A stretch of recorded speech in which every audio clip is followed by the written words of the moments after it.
Katie Severn, the Chief Academic Officer at DC Prep. DC Prep is a preschool through 8th grade college preparatory program. Our mission is to bridge the educational divide in Washington, D.C. and send our students to great college preparatory high schools so that they can head to college and have successful lives. I am honored to be a member of the New Schools Venture Fund CAO learning community. We are working together this year for a full year to learn about all the implications that come from the transition to the Common Core, what it means for our schools, our organizations, and our students. So at our most recent meeting, we took an opportunity to look at some of the recently released PARCC test items and really do a deep dive of those items and start to unpack what is being required of our students and what that will mean for our programs and for our teachers and administrators. We specifically looked at the long-term implications for structures to our organization, what it means for curriculum, what it means for professional development for staff, and what it means for pedagogy. It was a really, really great meeting, and I learned a lot from it. The biggest takeaways I had for our particular organization are the importance of content and prior knowledge and historical context in terms of helping students be really successful on the test. The other big thing is that, and it's funny because I've been thinking a lot about technology, but it wasn't until technology in terms of the fact that the Common Core demands more students in terms of their technology literacy, but also because they're going to be tested on a computer. And it wasn't until I got to sit around the table and have that dedicated time a couple weeks ago with my CAO colleagues that I thought a lot more about what it really, really means. And students are so used to reading a text on a piece of paper and marking it up and writing all over it, and now they're going to be expected to read it off the screen and potentially toggle back and forth between different texts in order to answer questions, and that's a whole skill that we have to teach and get on top of soon, and we need to start prioritizing technology much more. I think when we went ahead and really dug into the new material that in terms of some of the released items, on the PARCC website, some key challenges came up that we were all able to identify together. The first I spoke about a little bit already, which is the historical content. So we spent a lot of time looking at the 7th grade ELA example about Amelia Earhart, and it was implied, or the students had to already basically know who Amelia Earhart is, that back when she was alive, the fact that she flew, that she was just a pilot in general, was a really big feat, but the fact that she was flying all over and doing things that men had not yet done yet was even more significant. That content knowledge students don't necessarily have, and it's just that connection is never made for them explicitly, and it's a huge part of them being able to answer any of the questions correctly.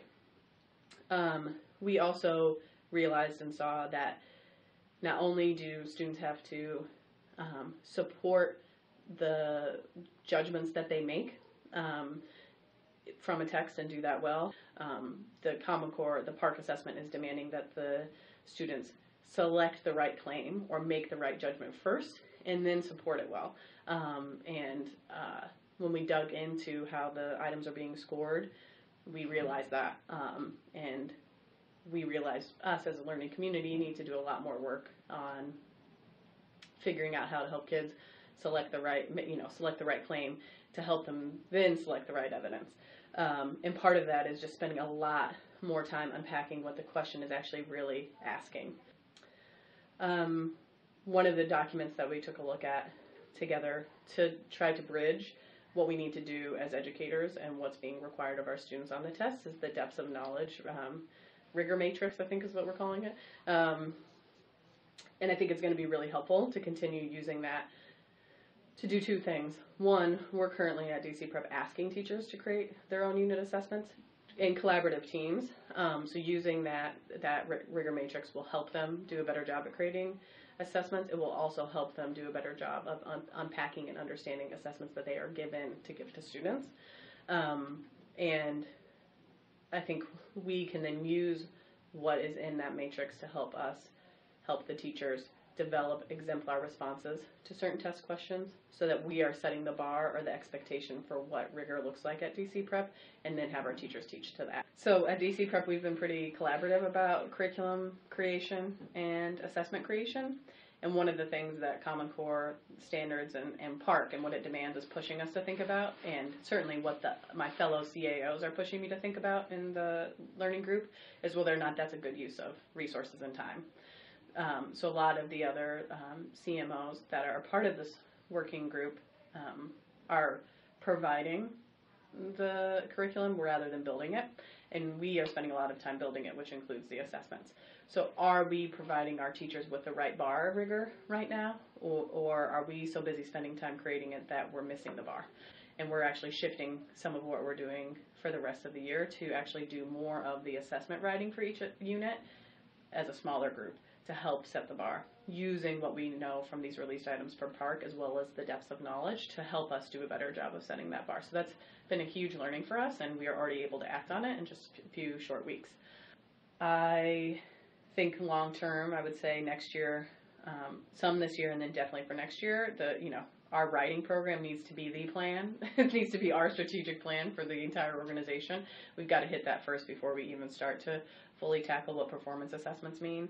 So I'm seeing now a 3-year plan of keep working on what we're doing this year, improve the bar we're setting in terms of assessment development, do some of that internally. Next year, nail writing. The following year, nail performance assessments.